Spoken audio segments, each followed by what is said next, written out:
What I'm going to talk about tonight is the dark and very, very, very dark history of the system that we live in. We live in a system, and there are people who are very powerful in this world who actually have think tanks that get together regularly on a regular basis, and they basically manufacture this society that we live in. It's a system.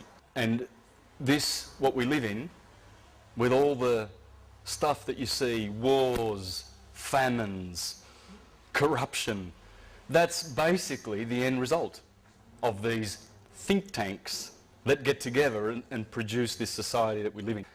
All right, so we look around us and we know that there's something wrong. Because your neighbour next door is a nice person, your family are nice, people you work with are nice. People want to have a nice society where we can live in peace and just live and be free of wars. So you think, well, where's it coming from? Where is this constant tribulation that we have to go through? Now think 500 years back. If you think we haven't got it so bad, well, these days, 500 years ago, the Catholic Church, this is a depiction of some of the chambers of torture in the Inquisition. Now, you guys could easily be classed heretics and you could have been led to the Inquisition. So, you just think back to those days, the Inquisition and the Crusades and all the Dark Ages, and how much our brothers suffered, mankind suffered. And we see now that we know things are really gone pear-shaped. What's the origin of it? Well, I'm going to expose it. Expose it with a little bit of history. The Catholic Church, the Roman cult, has been very, very, very busy in the last couple of thousand years. Starting with the Julian dynasty, then the Flavian dynasty, then the Antons, the Antonys. We had the empire. Rome was a republic, became an empire. Just like that, overnight. They killed Julius Caesar, bang, Augustus. It's an empire. This empire is our enemy, as you will see, because it has morphed as it's gone through the ages with the backing of the Roman cult and a very, very dark priesthood, who through their sorcery and evil and their papal bulls, they seal those papal bulls, they put a spell on them, they put them in their vaults, and what is written on those papal bulls goes. Why? Well, because they're sorcerers. And because when you make a claim of right, which in law means, hey, these are mine, I'm claiming them. Well, I've got the highest claim of right because they're in my hands. I brought them here. The evidence is there. So they're mine. What the Catholic Church did in 1302, very, very, very, very, very powerful date in history. Pope Boniface VIII,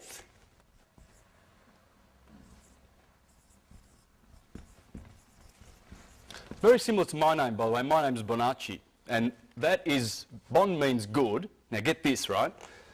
Face means to do in Latin. Do-gooder. This guy was a contemporary of Dante Alighieri. Dante Alighieri, who wrote Paradise, someone help me, the Divine Comedy. He condemned this guy to the bottommost parts of hell for how wicked Pope Boniface is, and you're going to see. This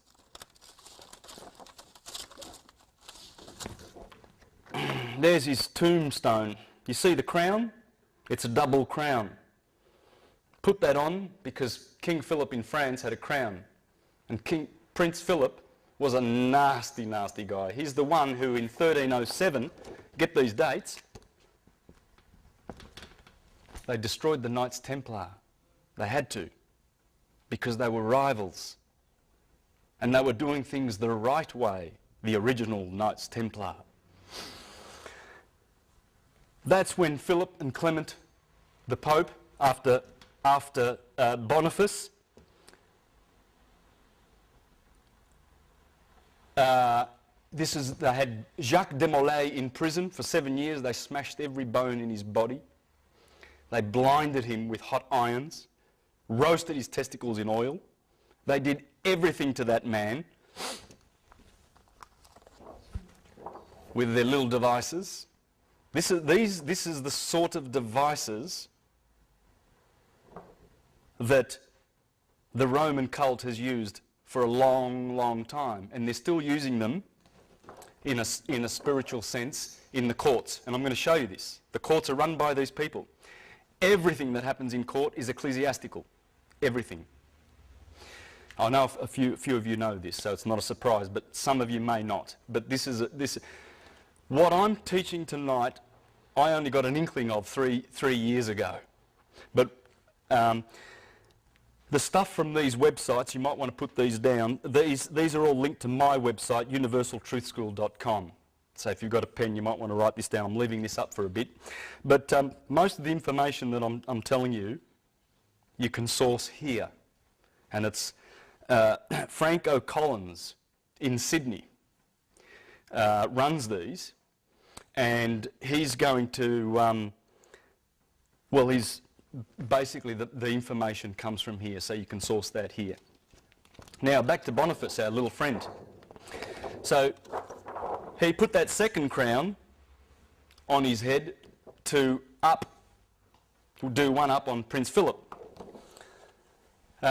So they got together, the Vatican and Prince Philip, and they destroyed the Knights Templar. But here, what happened in this year was this guy,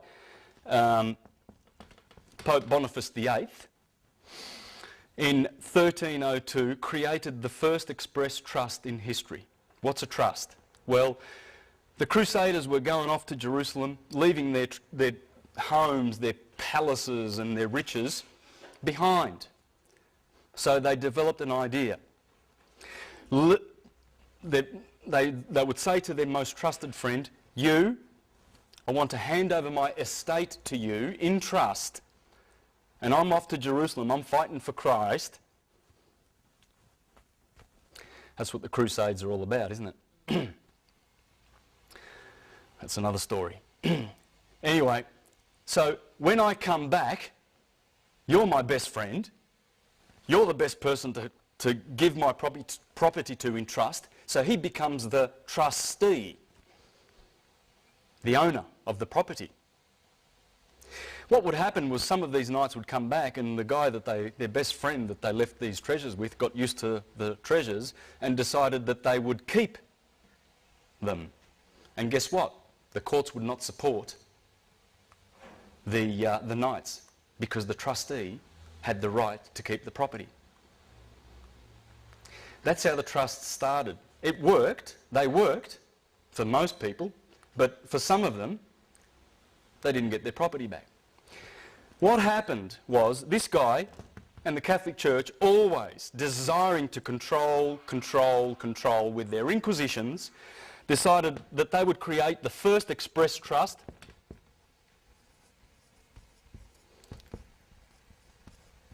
in history. All right, that trust is called Unum Sanctum.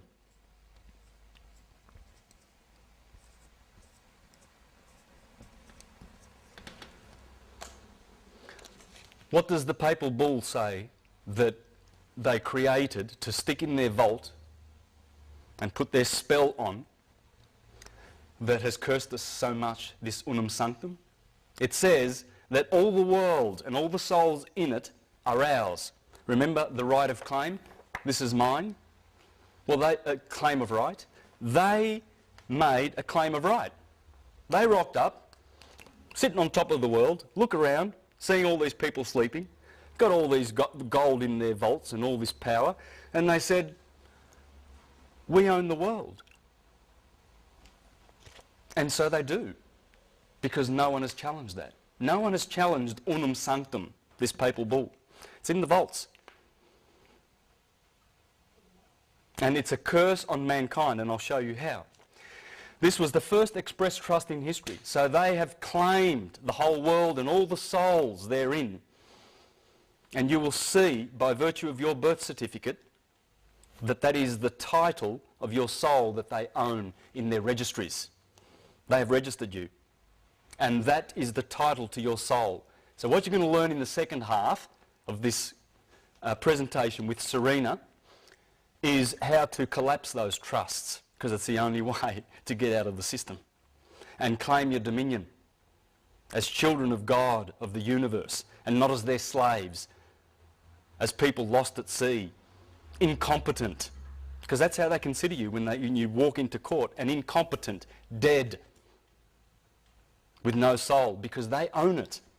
And those black judges who are priests of Baal, they are ecclesiastical. And I'll show you that after we go through a little bit more history. This is painful history, because if anyone of you have done their history and read a lot, you know, like through the Dark Ages, you'll know how much humanity suffered. Do you remember the Huguenots in France, the Lollards in Scotland, the Collegiants, the Socinians, the Anabaptists, the Waldenses? They started around this time and everything. These guys started the Inquisition at that time because people were waking up back then. But they killed that. Then 300 years later, 200 years later, the Renaissance, that came back through the Hermetic wisdom that they were drawing from Egypt via Hermes, the Hermetica, which created all the geniuses that have ever existed, because every genius has read the Hermetica, because that's where the Bible draws all of its inspiration from. Michelangelo, they were weaned on the Hermetica. What happened? Well, we're going to go through a bit of history to show how they came down on that awakening too. That Renaissance was squashed. This one ain't going to get squashed. This one, people are waking up. We shouldn't be angry about the evil that they represent. It's the fact that they are insane. They're insane. The elite families who control the Vatican and who are behind this corporation, and it's the corporation of the Apostle Peter, because Constantine, we can go earlier than this, we can go to 325, Constantine the Great. Supposedly, hundreds of years later, they found Constantine's donation. And that donation was written to his Pope Sylvester, to his... Constantine was, of course, the emperor. The Pope was Sylvester. And apparently Constantine says to Sylvester in this document, St. Peter is the apostle of Jesus, that Jesus gave the kingdom of this earth to, therefore we're going to claim taxes based on that, on the donation of Constantine. We're paying taxes because of that fictional document, guys. All taxes to Rome. And the elite families, the insane Khazarian and Venetian black nobility families, just like the Saxe-Coburg-Gothas, that the Windsor family, false name. These are the black nobility family. Bankers, bullion brokers. There's a book called Babylon's Bankers. There's a chapter in there called Monotheism, Military, Money, and monotheism, military, money, monarchies. He has exposed that this gathering, this cabal, they can't work separate from each other. A lot of people, when they see this pyramid of control, and they put the Queen on the top, and the Zionists and the Freemasons, don't understand that the Vatican and the Jesuits and the Superior General of the Jesuits actually sit on top, behind the scenes, but they work together. Then they have, that's the crown and then they have, that's the crown and the elite insane families of the world who think they have better blood than the rest. And they have their think tanks, Then they have their financial control system, world resource control, world population control, and there's a little sheep down the bottom called debt slaves. We're all indebted. And we all bleed financially because they're taxing your wage. You go to work and you get taxed. Half of it goes to the government. We'll get into that a bit later. Okay, in 1455 we have a testamentary trust created. The first testamentary trust in history. That was Nicholas V, Pope Nicholas V, 1455. This was, bear in mind at the time, it's only like 20 or 30 years before Christopher Columbus sailed off to discover the Americas, right? This trust, this testamentary trust, which conveyed all of this property that the Vatican claimed, the whole world, they conveyed it into this trust. It's the trust that claims all your real estate. You know those titles you have? You don't own it. You own nothing. You do not own a thing. Well, you can't anyway. They're molecules. They belong to the universe, for a start. But the Vatican knows this. They know you can't own things. You can have right of use. That's all that that title means. You will never own it. Never in this system. In this system, I mean, which is about to end. This one is called Romanus Pontifex.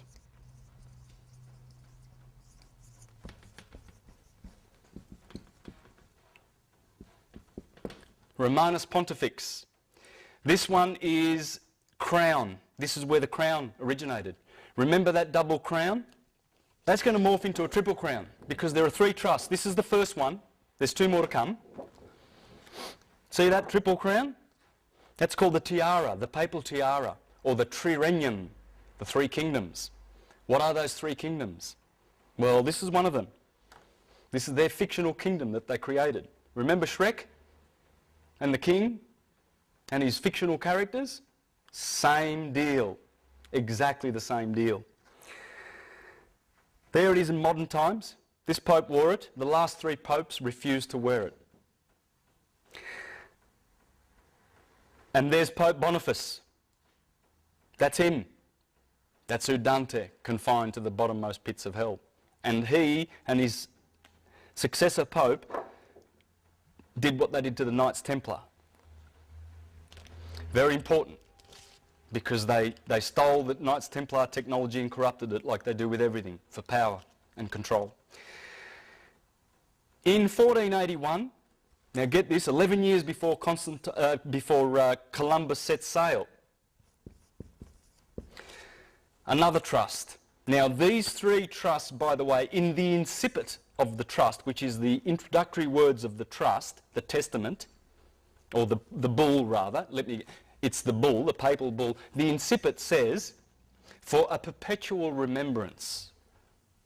That's trust. Right? Now, this one's called attorney.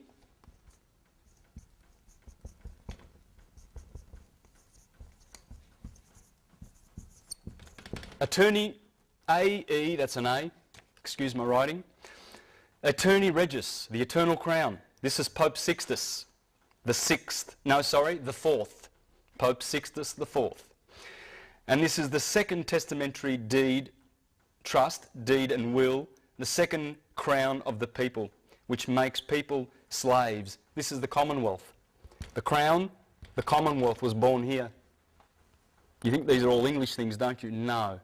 The Queen serves the Pope. The Vatican is the most powerful entity on this planet, accepting this. These people, the Knights Templar, or the Temple Bar rather, I forget the year, were granted this. This is in the City of London, the square mile. This land has no title. That is the only land in the Western Hemisphere, or you could say the world, because As you'll see, this system has spread its tentacles all around the planet, but mostly in the court systems, in the Western court systems, which I'm going to show you. So we're going to go to that now in a minute once I get off the history. When you go to court, you will see it. You'll see it, who they are, those judges and magistrates, who exactly they serve. It's not you. And there's no justice. There is no justice. That's why you wonder when you hear these outrageous things that happen in court. People, innocent people who were speeding or something, who had some marijuana and they're in prison. My God, there's some suffering in our prisons. In 1531, convocation.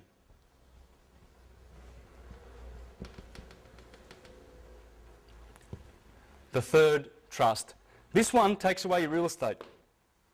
When you register with your birth certificate, that number is the number of these 3 Sestui KV trusts. Learn this word.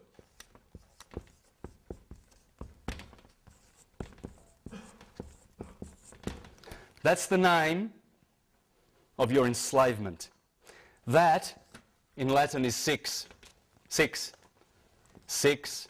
6. There are 3 of them. That's 6 in Latin. That's 6. There are 3 Sestui KVs. Sestui KV or Setui KV. A lot of people say Setui. That's the Triple Crown. They own and sit on the crown. They are the kings of these trusts, which have taken away your real estate, your personal property, and your soul. This is for baptism, for Catholics. That's why they want baptisms. That's why they go around converting. And that has stolen and deprived us of our real wealth. These are worth about $15 million. If you've got a birth certificate in this country, in the Commonwealth of Australia, which is registered with the Securities Stock Exchange Commission in New York, you are a shareholder. Canon law, which I'm going to talk about soon, was established in this country in '83 because something happened in 1975. The Crown of Aragon, which was in England's hand, which is this crown, they had the crown. See, they were granted this was granted to the Crown of Aragon, Isabella and Ferdinand. Well, General Franco took that when he became king in 1975, went back to Spain. It was originally for Spain, created at that time before Columbus went to America. And when Columbus comes back in '94, he signed the Tesadillos contract with the King of Portugal, with the approval of Alexander, Pope Alexander, back in Rome. So they have the title for all the Americas. And they're just Sestui KV accounts. That's all they are, trusts. Everything is a Sestui KV. Everything goes back to these trusts. Now, what I'm going to show you is when you go to court, it's trust law. They're administering these priests of Baal, of Saturn, who is Satan, and remember, as Virgil said in the Aeneid, we the Latins, everyone knows, are Saturn's people. Latin, L is replaced, you just take the S away from Saturn and you put L there, same word. Latin is Saturn, it's the same word. L is L, that's another name for Saturn. That's why you can say Latin. But the Latin Church, that's why they speak Latin. This is all Latin, and even they know they're Latin because it's Satan's church. They dress in black. They are the Grim Reapers. They are reaping our souls. The souls belong to them. I saw this the other day on the internet. I thought I'd copy that and show you. There's who they are. The Grim Reaper is black. That's why they wear black. They are ecclesiastical. We'll go through that in a minute. I saw this on the internet. Isn't that appropriate? Remember the Austin Powers? 1 million souls. Yeah. No souls are enough. They love devastating souls, sodomizing souls. How much pedophilia is in this church? How much? It's coming down. It's coming down. The Jesuits, did you hear about this?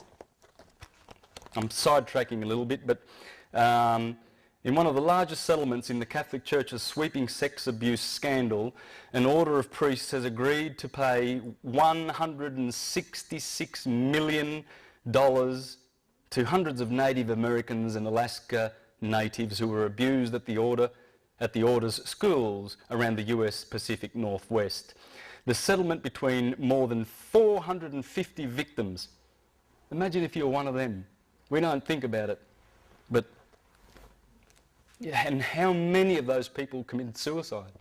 Those ones that are left to fight, if they've got any fight left in them after they've been sodomised and abused by these criminals. And the Oregon province of the Society of Jesuits, anyway, they apologised. The settlement is believed to be the Catholic Church's third largest in the sex abuse cases, behind the Los Angeles Diocese, which agreed to pay $660 million to 508 victims, and the San Diego Diocese, which agreed to pay $198 million to 144 victims. It's just a drop in the ocean for them for all the wealth that they have, but nonetheless it will bring them down because it's coming in crashing, thundering. Why do they do that? Because they're abusers. But are they taught at preschool to do that? Are they brainwashed to do that? It is part brainwashing, yes. They've been indoctrinated. They've been indoctrinated and they've been mind controlled. It's all mind control. All of this. It's all mind control. It's all filthy mind control. In that city of London, which I'm going to show you, this is what Franco Collins is talking about. There's Jerusalem, the Holy of Holies, the Middle Temple and the Outer Temple. That's what they've done in the city of London. That's the city of London. There are 3 cities in the world that do not...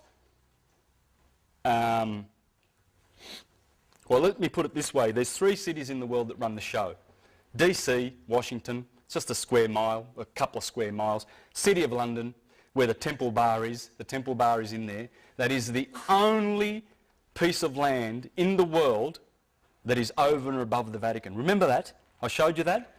That's in the City of London. It has to be, because this is the inner temple. It's the same as, this is the New Jerusalem. That's why they sing the song about New Jerusalem, the most popular song in the British Commonwealth, isn't it? Because they created the New Jerusalem. They were given the New Jerusalem. There it is, in the City of London. The Middle Temple, the Inner Temple, and that's the Outer Temple, based on that system that the Templars brought back from Jerusalem. It's a system of slavery, because the ones who are in the Outer Temple, they are the Gentiles, or the Goyim, or the scum of the earth. They're the ones that get taught exoteric religion. For instance, that Jesus Christ is pure history. When they were teaching Jesus Christ 2,000 years, 3,000, 4,000, who knows how many thousand years, in India as Krishna. His name was Yes Krishna. And in Egypt as Horus. And he wasn't historical. They made it up. The Romans did that, the Julian family did that, and the historical. They made it up. The Romans did that, the Julian family did that, and the Piso family. This is a guy, Roman Piso, elite. This is one of the elites of the world. This is one of the richest of these families. They invented the whole historical thing and put it into the Bible so that it would appear to be history, so that they could keep people in the outer temple and then enslave them. This is the New Jerusalem, guys, that has enslaved us. And that's why the judges refuse to have any kind of conscience and any kind of love and any kind of justice in their courts. They know they've got no right to send little boys into the prison. Why do they send them to prison? Because they're getting commissions. They get $160,000 because they create what's called a constructive trust. When you go to court, they make a constructive trust. And you're going in as the beneficiary of the trust, of the Sestui KV trust, that has stolen all of your wealth, all of it. You have nothing until we collapse the trust, and that's what Serena's going to be doing in the second half. She's going to teach how to collapse these trusts. This is the 666, the mark of the beast, the mark of the fool. Because if you're foolish enough as a parent to say, oh, there's my little boy, he's born, and the government says you've got to register him, and, oh, well, we'll inform, the hospitals get $2,000 fee, spot fee, for registering you. That's why the nurses there are you going to register him? Yes, register. What does register mean? Well, I know what that means. That means king. You're giving over to the king. All capitals is a fiction. It's a corporation. And it's connected to this. This is why a lot of people go to court and don't understand why they lose. They don't understand what's going on, the jargon. Well, you're gonna get that. You're going to get that now. First, I want to show you a couple of pictures. That is 1968. That's the Pope. That's Pope Pius IX. That's an army. This is a picture that the Vatican would not like you to see. Comes out of Tony Bushby's book. He's another Australian who's written a lot about the Vatican, the papal billions. That is 1571, I believe. I don't have the information for that. I forget who was the famous painter. I think that's the Bay of Naples. There's 200 warships there. Do you know who owns those warships? They're on their way to fight against Turkey in 1571, an inquisition, a crusade. That's the Pope's. Look at those ships. That's only a part of the Navy. That has morphed into the US Navy, the Pentagon. They're still doing it. The Inquisition's on, man. It's George Bush and his buddies. They're going for the Pope. That's a sheriff. That's a New South Wales sheriff. That cross is their ecclesiastical duties. They are officers of the Inquisition. This is an officer of the Inquisition, people. He's telling you. Same cross that these Christians, Christopher Columbus, when he landed on the Caribbeans, they wrote letters back to Spain saying there were 3 million people on this island, there's only 200 left. Because Columbus has gone mad, killing people. He was murdering people left, right and centre. They were having an orgy of killing people that didn't repent and choose Christ. An orgy. And the Inquisition went to the American shores. That's Pope Julius being stoned. This is a famous painting, by the way, being stoned by Matthew, Mark, Luke and John for how evil he was. Pope Julius. Good old Michelangelo gave us a nice little picture of Pope Julius sitting on the toilet seat for how much he loved him. There's a good reason why I'm showing you all these pictures. That's what Michelangelo, that's one of his sketches, Pope Julius, for how evil he was.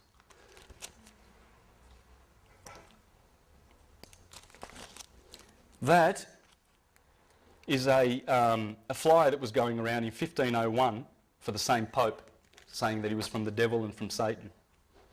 Because why? Because they are. Look at them now.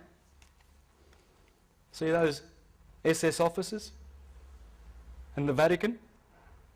Look at them blessing the killers, training them in mind control.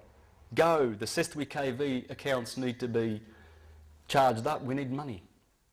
Look at how eager this Orthodox bastard is. He's so eager to bless them. Go. He'll stay at home, eating his bread and cheese and champagne and caviar. Yeah, no worries. Look at that. That's a famous picture. There you go. Pope Pacelli.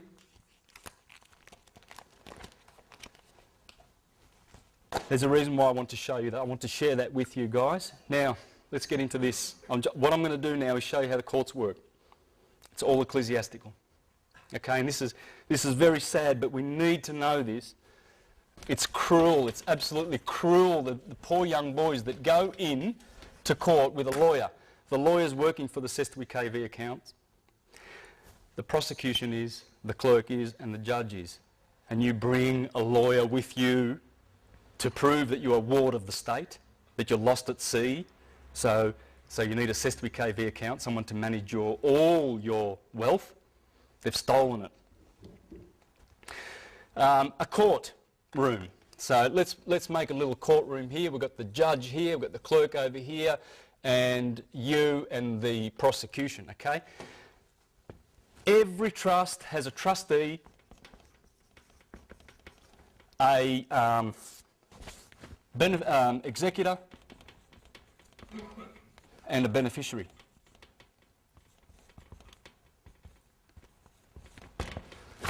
Okay? That's the owner. This guy executes, sign, sign, sign, sign, sign. And this guy's the beneficiary. That's you. You're the beneficiary of the SWKV trust. Right? Now, why they bring you into court is because they want to create a constructive trust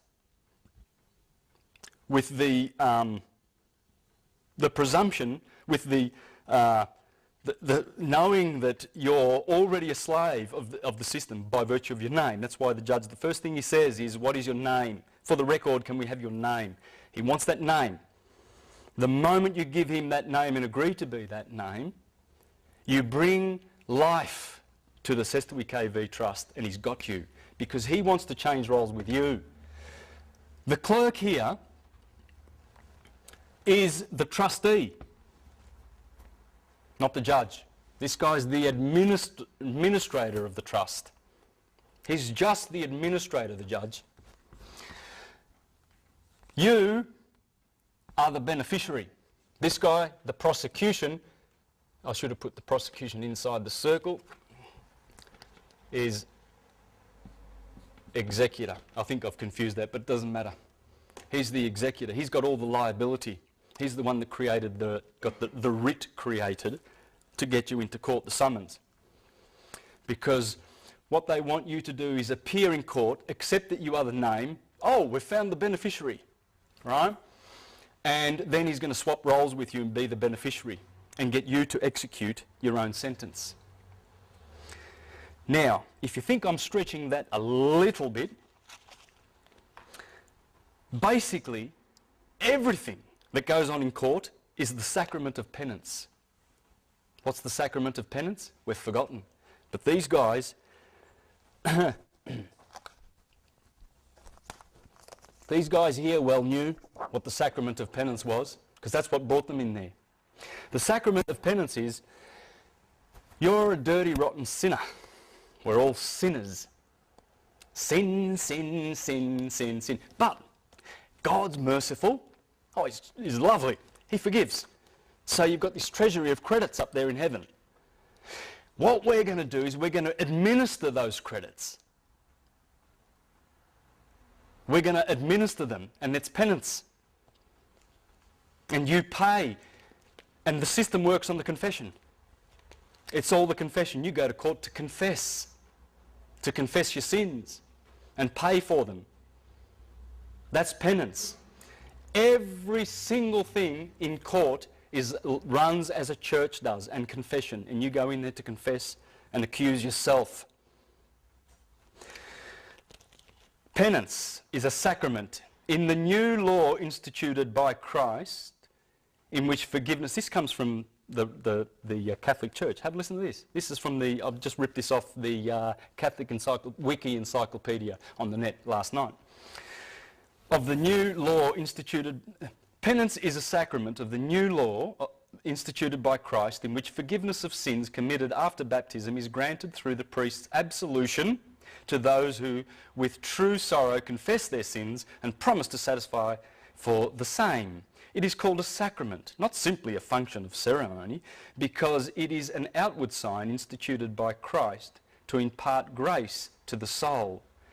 As an outward sign, it comprises the actions of the penitent in presenting himself to the priest and accusing himself of his sins, and the actions of the priest in pronouncing absolution and imposing satisfaction. The whole procedure is usually called, from one of its parts, confession.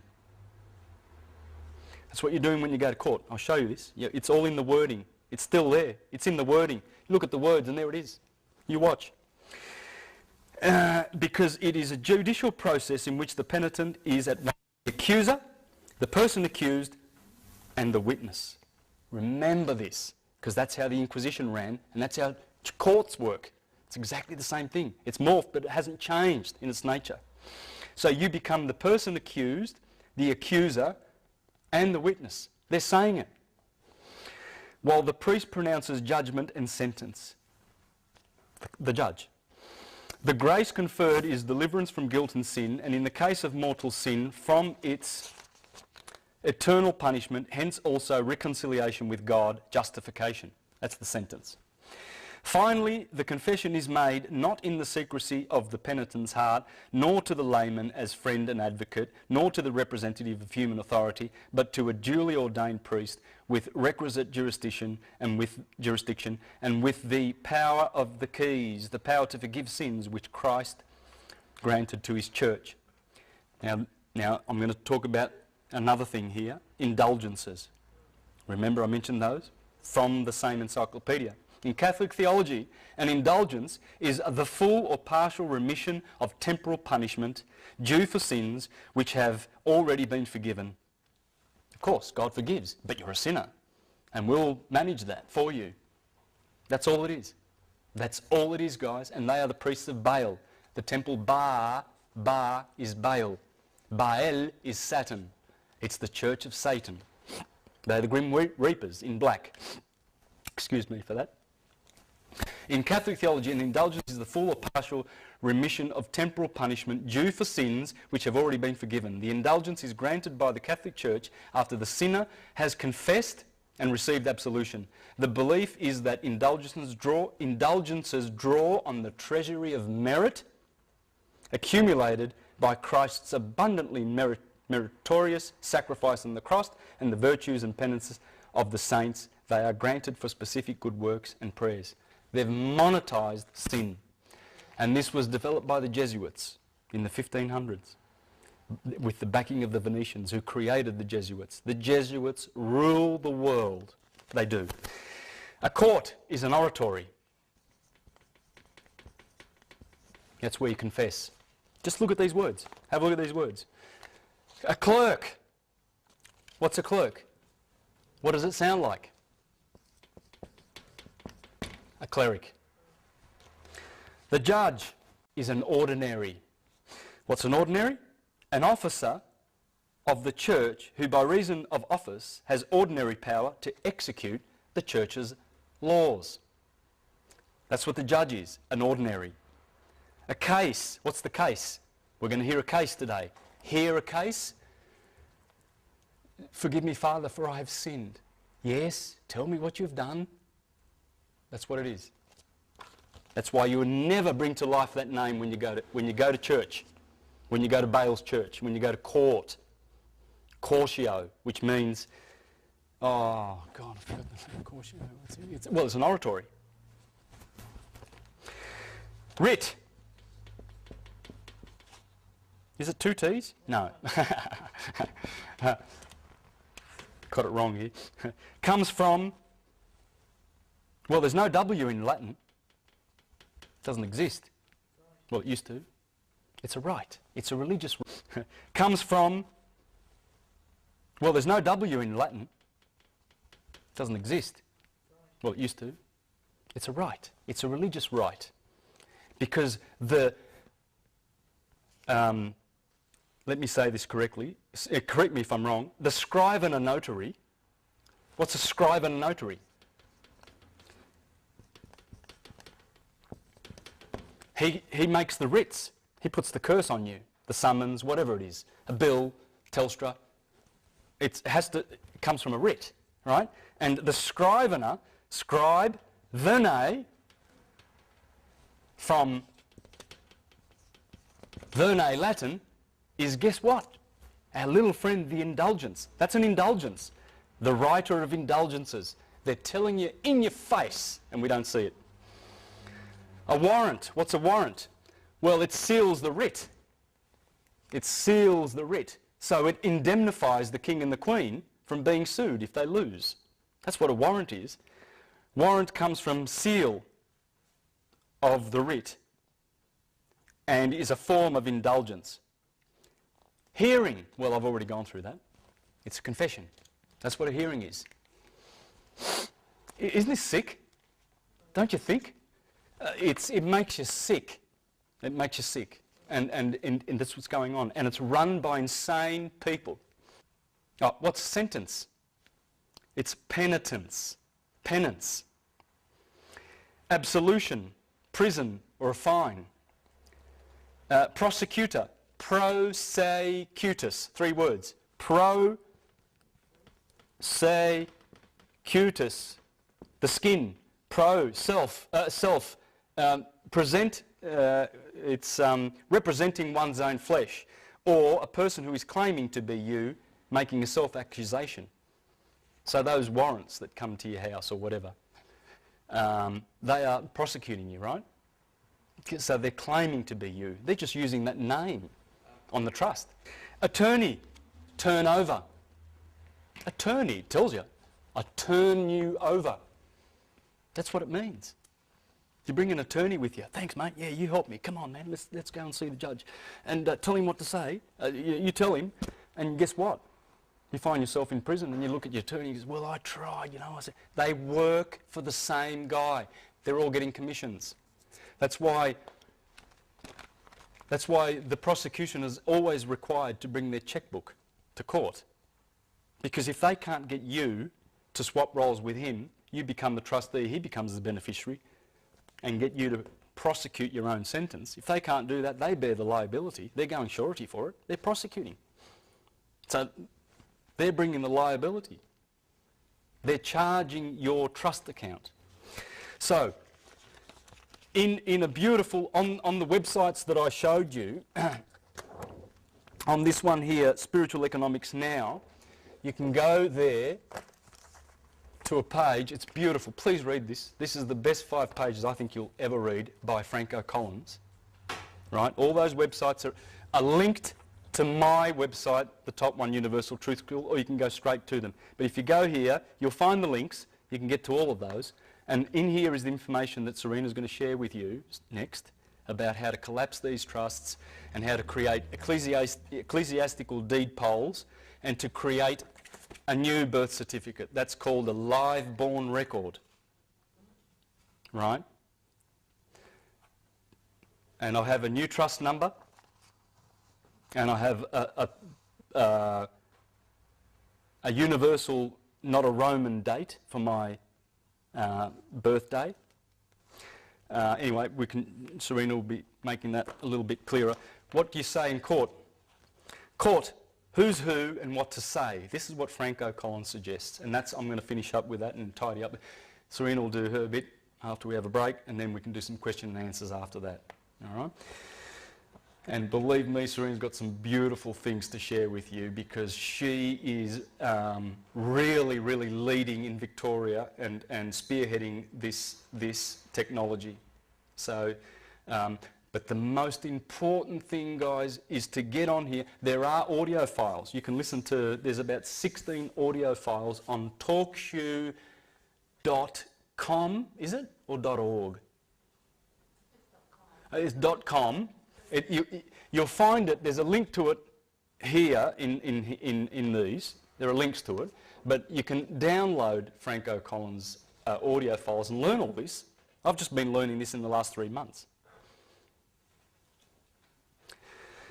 This is what to say. We all know from our indoctrination, programming and schooling that judges are impartial and have sworn an oath to this effect. This means he must not favour either plaintiff or defendant, but our experience reveals that he does indeed favour the plaintiff, indicating a glaring conflict of interest. That the prosecutor, judge and clerk all work for the state, the owner of the Sestwi KV Trust. So, as the case is not about justice, it is about administration of a trust. They all represent the trust owned by the state, and if we are beneficiary, the only 2 positions left are trustee and executor. There's only 3 positions connected to these trusts. And the state, the Vatican, owns them.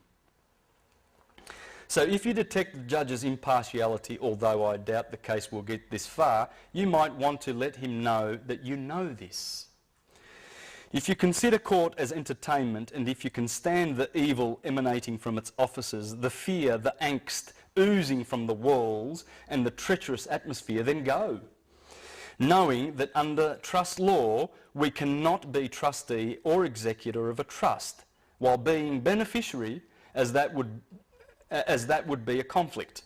The position of beneficiary may lack clout, but the other positions hold liability. Remember? He brings the writ, he brings the case to court, the hearing, come and confess, you've been accused, talk to the judge, tell him what you talk to the priest of bail, he's dressed in black there all for you, monetising sin, pay, because what they do is they dip in to our Cestui KV accounts because they've got our numbers. There's 3 numbers: birth certificate number, tax file number, and social security number. They are the 3 major numbers. There are other numbers. They're the numbers that follow you around all your life for 75 years. That's why they demand that you retire before 75, because these birth certificates, they only run 75 years. Because it's all about banking. This is also about banking, guys. Libya is one of only 4 or 5 nations on earth that still own their dollar. Thank you very much. Say no more. The Rothschilds, they want their banks, they want these Cestui KVs going, 666, the mark of the beast. They want it all around the world, and they think they're going to bring in the New World Order. This is the New World Order. Because as it morphs, remember Constantine and the Julian evil? How did Julius Caesar get to power? He ran fire departments in Rome, and if you didn't pay, you found that your neighbourhood would get burnt to the ground. That's how he got into power. It's mafia. It's all mafia. It's all, look, there you go. Beautiful couple, aren't they? That is the king of pedophiles. That is the queen of pirates. They've been running the Hudson Bay Company and the East India Company, selling drugs to the Chinese. They're pirates. They ran the pirates. She's the queen of pirates. They hire mercenaries. They hire inquisitional soldiers. These guys are dupes. These guys think they're doing their job and they're doing something good. They've got the afterlife to deal with after they've been persecuting people. That's the private guilds that run this from the Temple Bar. They are above the Vatican. Only these people, because that land was granted to them in absolute. They are the only ones in history who have that land. Therefore, they can do this. And since 1815, since the Rothschilds bankrupted the Bank of England and took over those private guilds, we've been under that family, Khazarian family. That's what they are. I'd just like to ask a question. I wonder if they've been introduced to these people yet. I wonder if they know that they live on the same planet. And the guy who shot this film, by the way, he went home, he was from New York. He shot this and committed suicide. That's the story about it. That's a famous picture. Because he went there and he saw that and he saw this bird is going to eat that little kid. Now why are these people suffering and starving? Because this system has stolen the wealth of the whole world. And we have to wake up. A few more things about what to say in court. This will be a surprise if you have to go to court.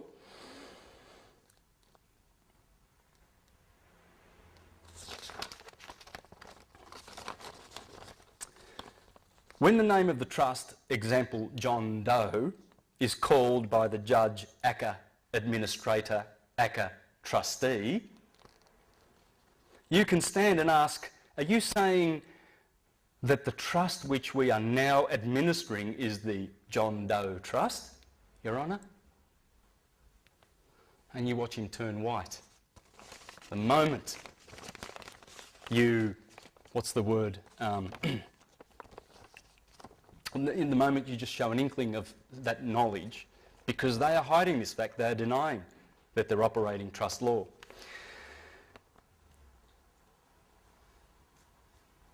We can stand up, okay, this establishes that we know that the name is a trust, not a live man. What's the judge's first question? What is your name? State your name for the record. We must be very careful not to identify with the name of the trust, because doing so makes us the trustee. What does this tell you about the judge? If we know that the judge is the trustee, then we know that the judge is the name, but only for this particular constructive trust, which is the case. Prosecution, it's a hearing, it's in the Inquisition. Now, think about all the times that the judge have become so frustrated by our refusal to admit to being the name that they issue a warrant, and then as soon as the man leaves, he is arrested. How idiotic is that? They must feel foolish for saying John Doe is not in the court, so I'm issuing a warrant for his arrest, and then the man whom they just admitted is not there is arrested because he is there. That's how it works, this personal fiction. It's disgusting. Their desperation makes them insane. They must get us to admit to being the name or they pay. Remember, he's got to bring his checkbook along, man, because he has to pay if he fails to shift the liability over to us, and we prosecute and we sign. We execute our own sentence.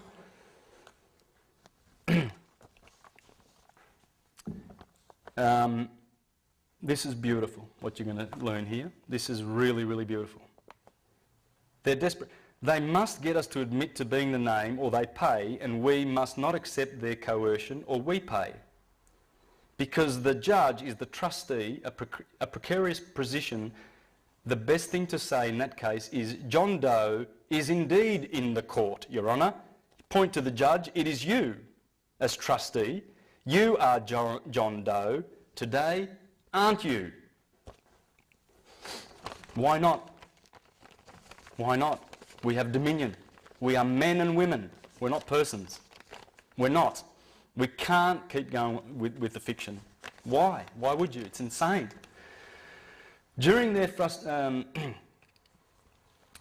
frustration over not admitting to being a trust name, the trustee and or executor of the trust, we ought to ask who they are. Before we go any further, I need to know who you are. Address the clerk of the court. The trustee for the Sestui KV Trust owned by the state province. Are you the Sestui KV trustee who has appointed this judge as a trustee for the Sestui KV Trust owned by the state province? Are you the Sestui KV trustee who has appointed this judge as administrator and trustee of the constructive trust case? Number. Did you also appoint the prosecutor as executor? Did you also appoint the prosecutor as executor of this constructive trust? Then point to the judge. So you are the trustee, then point to the prosecutor. You are the executor, are you not? And I'm the beneficiary. So now we know who's who, and as beneficiary, I authorise you to handle the accounting and dissolve this constructive trust. We have the power to do that. Dissolve this hearing. I don't want to accuse. I'm not into sin. I'm divine. I'm from heaven. One heaven. I'm a spirit. I'm not the dead. This is what they consider us. This is how they do it. Lost at sea, abandoned, filial, minor or incompetent, ward of the state, etc. Because that's why they made the trusts. They made them for a ward of the state. There's someone who's incompetent, you know, like if someone's, say like a very severely mentally handicapped person and his parents die and his uncle steps in and says, "Oi, I'll look after him, I'll look after him, everything's in trust," and because he loves him and he takes care of him. The word deed comes from the word deed. Yes. Yeah, I went through some words, didn't I? That was just a bunch of words, guys. It's all there. Look, you'll see it. It's the Inquisition.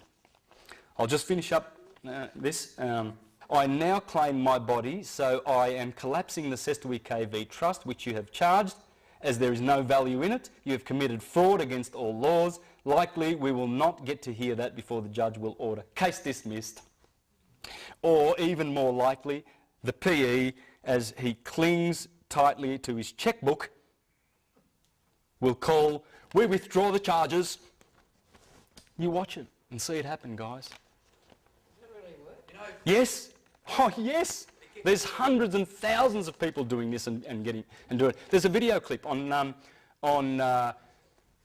Remember this, loveforlife.com. Do you know that one?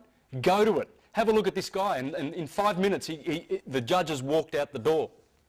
Why does the judge walk out and have a recess? Do you know why? I'll just finish off with this really quickly. 3 forms of law in the court. When you go to court and the magistrates, you get UCC. First up, commercial law. They can only fine you here. You can only get a fine. When the judge has a recess, he's not telling you what he's doing. He's changing the form of law. And you can go to prison in canon law. That's the Vatican. That's canon law. It's not common law. It's admiralty law. Admiralty law. This is the second form of law. This is the first one. The third is Talmudic.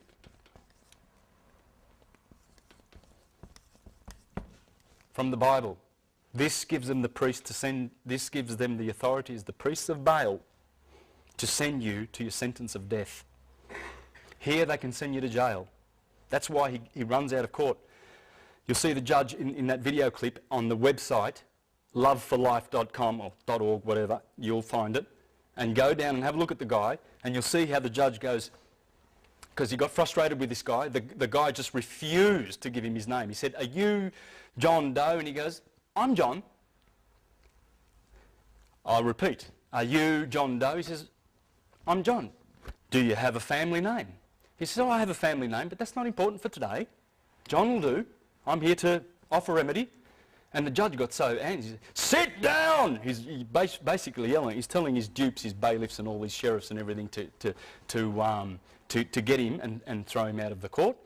And he says, "Don't do that. You'll be dishonouring a court official," because he'd already given his documents to the bailiff. And once those documents are on that bench, that's it.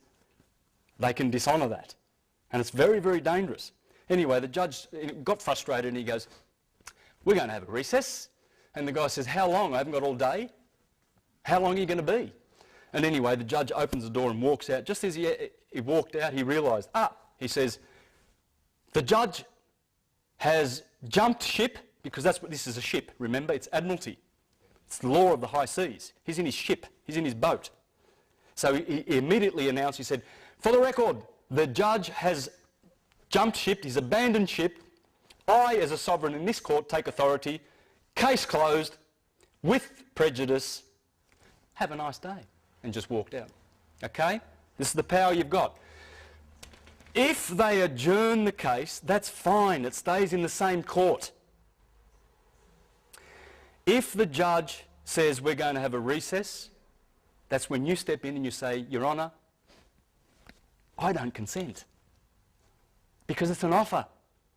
They're administering the trust. You don't have to go to jail. You don't have to consent. The jail is just a